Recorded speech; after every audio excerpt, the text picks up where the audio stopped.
ng balita. Albay, patuloy ang paghahanda para sa posibleng epekto ng Bagyong Pipito.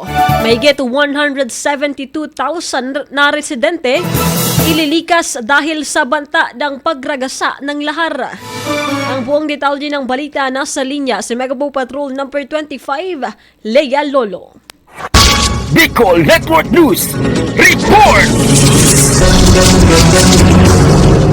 Patuloy ang paghahanda sa lalawigan ng Albay para sa posibleng epekto ng Bagyong Pipito na nagdudulot ng panganib sa mga residente ng mga bayang malapit sa bulkan at mga coastal areas. Ayon kay Engineer Dante Baclao, Officer in Charge ng Albay Public Safety Emergency Management Office, mahigpit na binabantayan ang sitwasyon at nagsasagawa ng mga preemptive evacuation upang maprotektahan ang kaligtasan ng mga mamamayan. Bukod dito, inaasahang ililikas ang 172,258 na individual mula sa 11 bayan sa Albay dahil sa banta ng pagragasa ng lahar. Ang mga lugar na matatagpuan malapit sa bulkan, lalo na sa mga bayang madalas na tamaan ng lahar, ay isinasailalim sa pinakamaagang paglikas. Bukod dito, aabot naman sa halos 400,000 na residente ang ililikas mula sa mga lugar na may mataas na panganib sa pagbaha.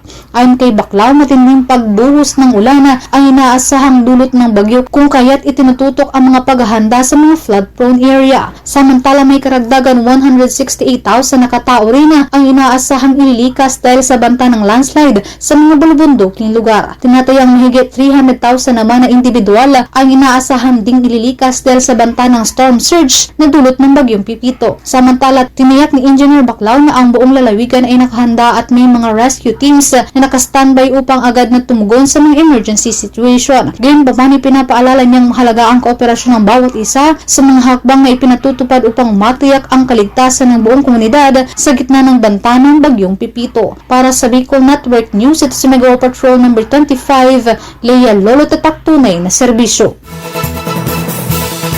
Maraming